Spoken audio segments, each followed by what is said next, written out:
Free money is coming your way. You came here for the truth, so let me unveil that for you. What am I talking about in this video? First, we're going to look at UBI, Universal Basic Income, of course, the central bank digital currency.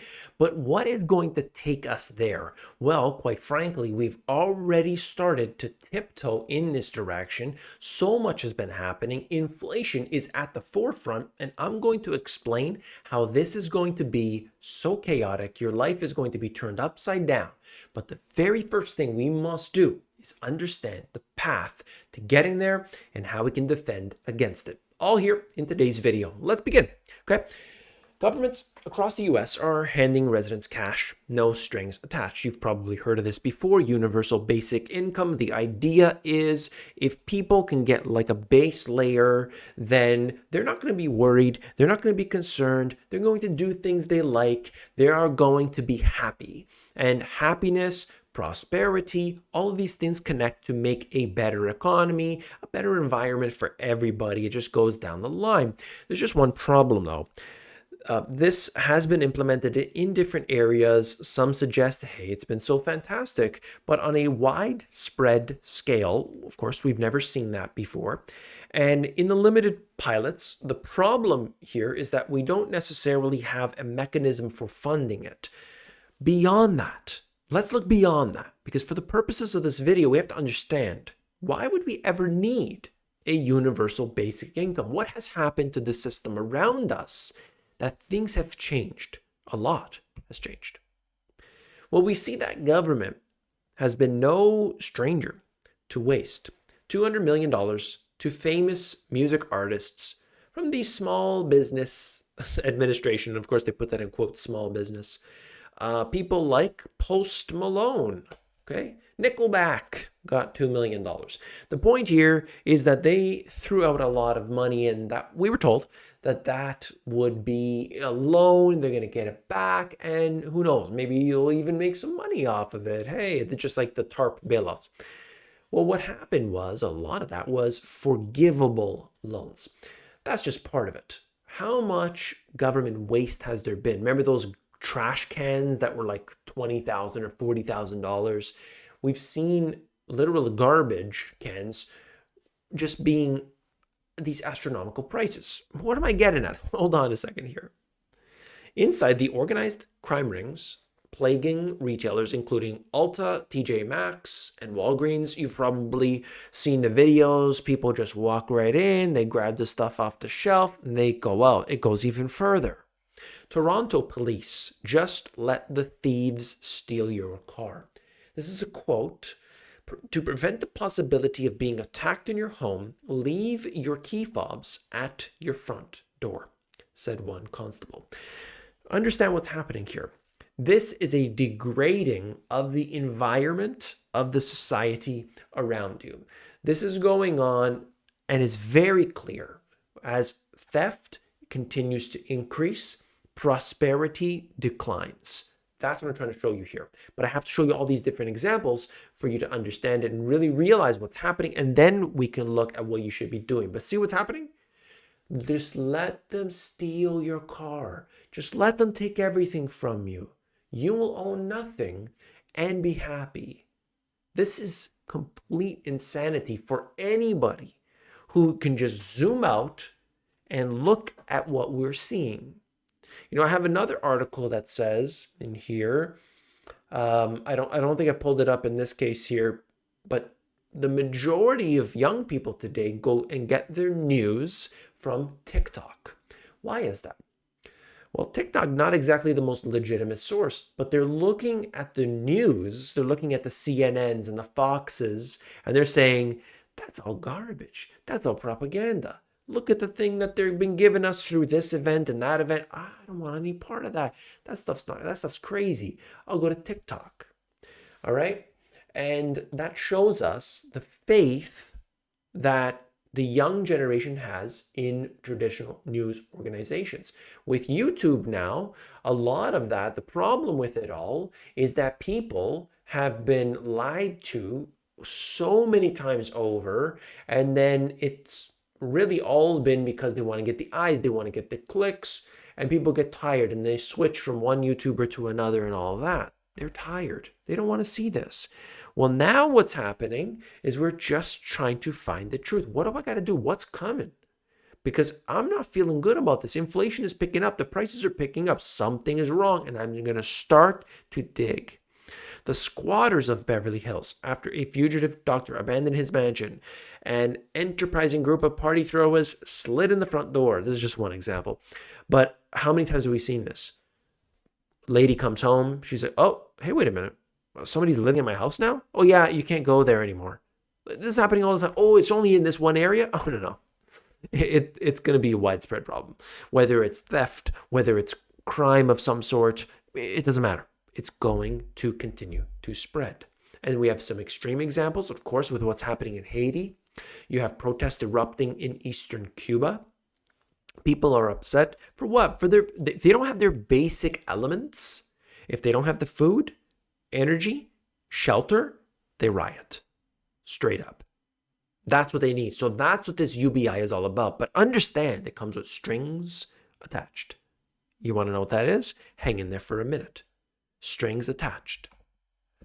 The global elite just gathered at a secretive mini Davos, right? Mini Davos. Okay, so what is it? This is basically yet another type of event that they collect together. It's Chatham House rules, which basically means there's no recording. You're not allowed to talk about what happened in there, kind of like Bilderberg. But what happens here? Well, of course, they talk about all the same things in most of these cases. They're making decisions for what happens with our governments. And you got to understand, the corporations there's no question about this. I mean, anybody that's still questioning it just needs to open up and read. But the corporations are, in fact, more powerful than the governments. Okay, there's no doubt. If you look around some of these corporations, whether it's big pharma, big agri, you look at the tech industry, how do they get away with certain things? You'd say, if I did that, well, that would be illegal. Well, of course, they don't have to play by the same rules. This is called world.minds. There's so many of these things. Looking at all of this, they just, they're public in a sense, but what they talk about behind closed doors, it's not for you to know. They make the decisions for your life. And guess what? Every year, your situation gets worse. Theirs gets better. Speaking of the ultra wealthy, they're souring on Chicago's most elite neighborhood. But the point of this is just a prop for me to tell you that we're seeing wealth moving out of some areas. Some areas that were doing well before are starting to see a declining trend. Saudi Arabia reportedly in talks with VC firms. They want to create a $40 billion AI fund. AI is taking over. And what is it that AI is doing? I watched an interview with Sam Altman, and Sam Altman from OpenAI was talking about what's important about AI. He said it's not the jobs that it will replace, it's the tasks that it will replace. And I do agree with that. So basically, if there are, you're turning a knob all day, you're just turning a knob. Well, of course, they can program that to happen. But maybe, you're turning a knob, maybe you're lifting a switch, maybe you're walking from place to place, maybe you're doing all these different things. There's like 100 different tasks that you do. Well, which ones can the AI replace? Okay, the AI can replace, 30 of those 100 tasks. Okay, and then they figure out how to do this. And by the way, turning a knob is just like office workers. Been there, trust me. So the tasks will be replaced, and you have to continuously level up the tasks that you can do, or you will be replaced. That's just the way it works. Understand that, okay? So you understand what's going on, the jobs and the AI impact, as I disclose here. They're just saying job departments, of course, IT, finance is on there, and so on. The supply chain is the one that, at this time, anyway, is better off. So, you could just look at that, different operations. It depends. But what I believe what Sam Altman said is accurate, and it's based on the tasks rather than necessarily the jobs itself. Because employers may give certain other tasks to you. Okay, all of that other stuff you used to do, now we don't need to. I mean, I've seen it before where there would be a process that was done manually, looking through a sheet of paper. You look at it on the paper, then you have to write it over here on the screen. That type of stuff gone, and it was sort of an automated thing. But then they gave those same workers other tasks to do. That's good. That increases efficiency and productivity. Very good stuff. The problem here with AI, with robotics, with automation is the pace at which it is being implemented. Those tasks are going to be, just come in so fast, people can't retool, they can't retrain. So you better get your stuff together. And that's why I talk about what I'll talk about in a minute here. So what I spoke of a few minutes ago, what is the next stage? Well, it's the central bank digital currency. They want to bring this through. They know they just can't get it overnight. So there needs to be a crisis, and that is the tool, how they will implement this UBI. Most likely, they don't have to, but it will be very easy because they can say, if you're unbanked, if you don't have access, if you can't make it, we can just send one little thing. It's going to cost us almost nothing to do this. We hit one button and everybody gets their UBI, but that string attached is the central bank digital currency. And of course, so much is going into that. Infrastructure being set up globally, and all central banks will be connected through this one source. There was a lot of misinformation, propaganda being purported that the FedNow system was in fact a CBDC. We had YouTubers backtracking on that. Well, it's not a CBDC, but it does bring us to the CBDC. It's got nothing to do with the CBDC. Truly, really bad what some people did, but they got the clicks.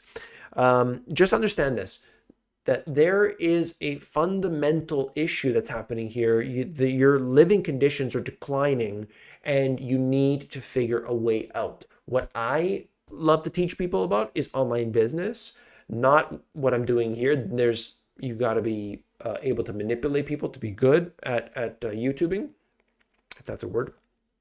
But what I teach people about is selling products online, selling physical products. You go from online, then you take it offline, and that's a whole thing that we talk about on the Sunday sessions. If you're interested learning about the Sunday Business Live, that is in the description, link at the top of the video. 2 hours with me every single Sunday where I get into that, where I can teach people in a very small group Zoom setting, where I just outline it all for everybody. On the Friday session, a little bit different. We talk about the financial aspects. We look at what's going on and the nitty gritty for 2 hours. Totally different. But on the Sunday sessions, oh my goodness. This, to me, we've already had people making progress, and I'm so grateful to hear about it all. I hope that you will join up. Hit that link in the description. Don't forget to email me on there. If you just have some questions or something, you can always email me. I'm available too. You hit the thumbs up button on the way out. I do appreciate you being here, and I'll see you tomorrow. Take care.